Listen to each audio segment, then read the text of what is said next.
J'ai demandé à Yves Citon de venir nous rejoindre. Vous êtes l'auteur de Renverser l'insoutenable, un essai sur les pressions que nous subissons, qu'elles soient environnementales, sociales, éthiques, médiatiques ou psychiques. Alors est-ce que la rhétorique sur la crise fait partie de ces pressions ? Oui, les pressions, de toute façon, elles sont là. Comment est-ce qu'on les gère après avec des mots ? Moi, je suis un petit prof de lettres, je ne comprends pas non plus exactement ce qu'on fait quand on est ministre de l'économie, mais je regarde un petit peu comment fonctionnent les discours. Et je regarde les lettres du mot crise, comment elles s'assemblent pour faire un mot et comment on assemble des mots autour de ce terme de crise. Et il me semble qu'il y a 4 grands problèmes. Je ne sais pas si on aura le temps de les voir tous, mais qu'il y a 4 grands problèmes autour de l'emploi de ce mot crise. Il est venu au 18e siècle de la médecine. La crise, c'est le moment critique qui fait que le patient soit il meurt, soit il survit. Et donc c'est un petit moment critique, décisif. Or, moi, je suis dans les années 60, je me suis réveillé dans les années 70, et depuis les années 70, on nous dit qu'on est dans le tunnel, que c'est la crise.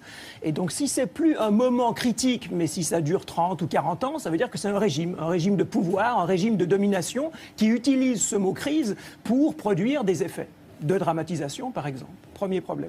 Deuxième problème, ce qu'on a dit depuis 30 ou 40 ans, c'est qu'on est dans le tunnel, qu'il faut se serrer les coudes, se serrer la ceinture et qu'on va sortir du tunnel. On voit le bout du tunnel. J'entends encore M. Giscard d'Estaing nous disant qu'il voit le bout du tunnel et qu'on va bientôt sortir du bout du tunnel. Bon.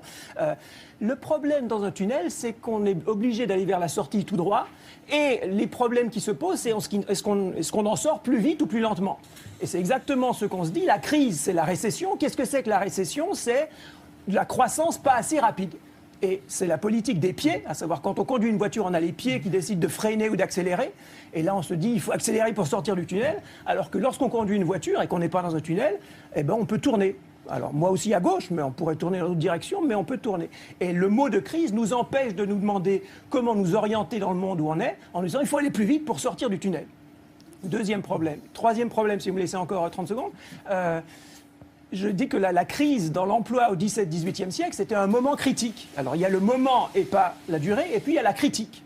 Et la crise aujourd'hui, la façon dont on utilise ce mot, c'est justement pour étouffer toute forme de critique. Il faut d'abord qu'on sorte du tunnel, et puis après on verra comment changer de direction, comment penser à l'écologie, comment penser à l'environnement. Là, il faut sauver les emplois. Alors on fait une prime à la casse pour que tout le monde achète plus de voitures. Elles sont un petit peu moins polluantes, donc c'est pas forcément mal, mais non, parce que c'est quand même des voitures. Ou on construit de nouveaux aéroports à côté de Nantes, parce qu'il faut que ça construise, il faut faire la croissance. Donc la crise, ce mot de crise, alors il y a des réalités dramatiques, comme vous le disiez, que vous avez dû gérer, et je ne sais pas ce que j'aurais fait à votre place. En tant que quelqu'un qui regarde les mots, je me dis, ce mot crise, il fait écran. Il nous raconte un mythe au sens d'une histoire, ça allait bien, on est dans le tunnel, il faut qu'on accélère et on va en sortir et ça ira mieux. Or, ça fait 30 ans que ça ne va pas mieux. Au contraire, la crise, c'est l'espèce de catastrophe permanente qui fait qu'on continue à aller tout droit pour soi-disant sortir du tunnel, en fait, droit vers l'abîme. Renaud Camus.